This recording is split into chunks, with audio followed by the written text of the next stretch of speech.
Lisa, I don't know if you know this, but the number one reason why people move is because they're moving closer to family, but oftentimes those stories are not always happy.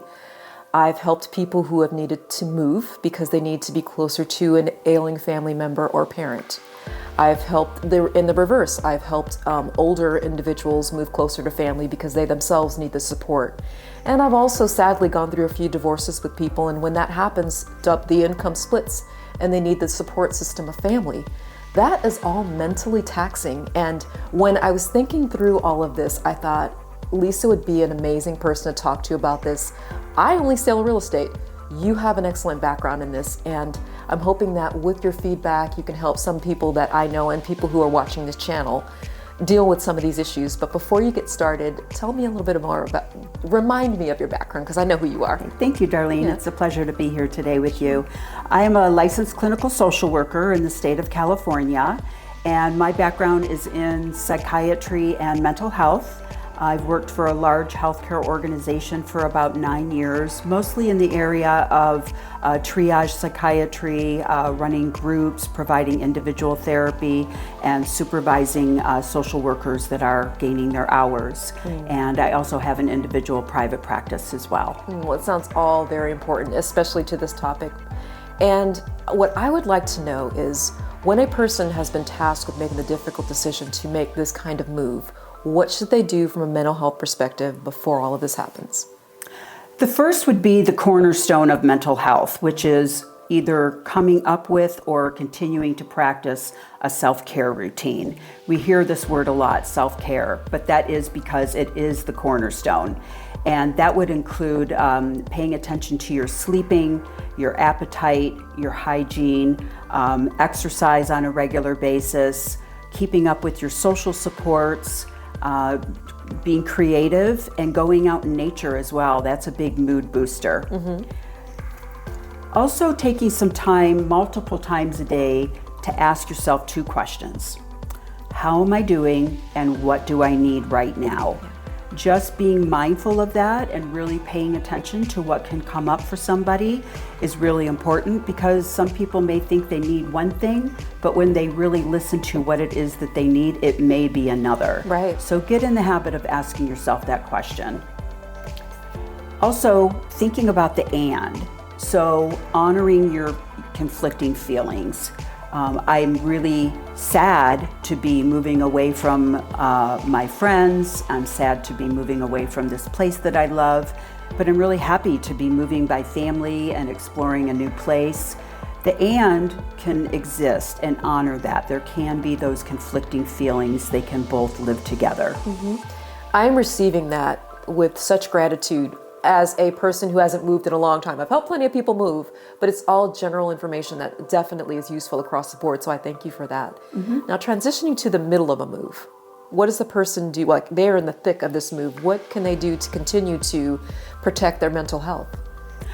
Really, the first thing is enlist your social supports. So ask your social supports to call you as frequently as you would like, give you feedback about how they see that you're doing with your thoughts, feelings, and behaviors, and pay attention. Also, maybe, making some dates to go out with people so that you can get away from, the move as well. That would be important. There's something called plan, prioritize, and pace. So planning what you're going to be doing with your tasks, prioritizing, and pacing yourself so that you don't burn out, do too much too quickly, and then you've got 2 or 3 days where you can't do anything for the move. So that's really important. Pay attention to your body when it's whispering and not when it's yelling at you. There's many great meditation apps out there, and they will target areas like sleep, anxiety, stress, depression. And don't use them just when you need them. Get in the habit of using them every morning, every night, throughout the day. I like the Calm app, Insight Timer, Headspace. Those are all excellent to use. And think about maybe enlisting a therapist that can support you in processing your thoughts and feelings about the move as well. So I have 2 questions for you. The first one in this category is, how do you know when your body is screaming at you? and whispering to you. That's the first one. And then how would a person go about finding a therapist? I think paying attention to when your body is whispering at you and not yelling is pay attention to how your body's feeling, your aches and pains. If something starts to hurt you a little bit, just take a 15-minute break. It's okay. Being able to pay attention to your concentration. Your concentration may start waning, and then you start dropping things or making mistakes. So that would be important as well, Right. that mental fatigue and the physical fatigue too. As far as finding a therapist, first check with your insurance company. Insurance companies do provide a therapist based on your mental health symptoms. And if that's not going to work out for you, you can always look online for an individual therapist. Many of them will provide therapy on a sliding scale as well, if that's important to somebody. Very good. Thank you so much. Now we move into the last phase of the move, the physical and the mental unpacking. What's your advice there? Take small steps to unpack and explore your new community. There's no rush. Again, practicing the self-care, practicing all these things that we've been talking about today. Don't rush it. Just enjoy the process. Be mindful of every moment of your unpacking and get to know your environment as well. It's very important. There is something called relocation depression. And this could be a change in your mental health that would either be depressive symptoms or turn into major depressive episode. And some areas to look at are your sleep, your appetite, sometimes making like poor choices as well. Concentration and motivation may be affected where people don't want to do things that they love to do. Sad, numbness, and hopelessness. Anger, irritability, some physical aches and pains that aren't otherwise explained. If any of those are present many of those are present for 2 weeks or more, and they're impacting functioning in multiple areas of one's life, it's important to talk to a mental health professional, and therapy and/or medication may be needed. And last, give yourself a big hug. You just went through one of the biggest stressors that a person can go through, and that's a move, and you did it. And take some time to congratulate yourself and celebrate that.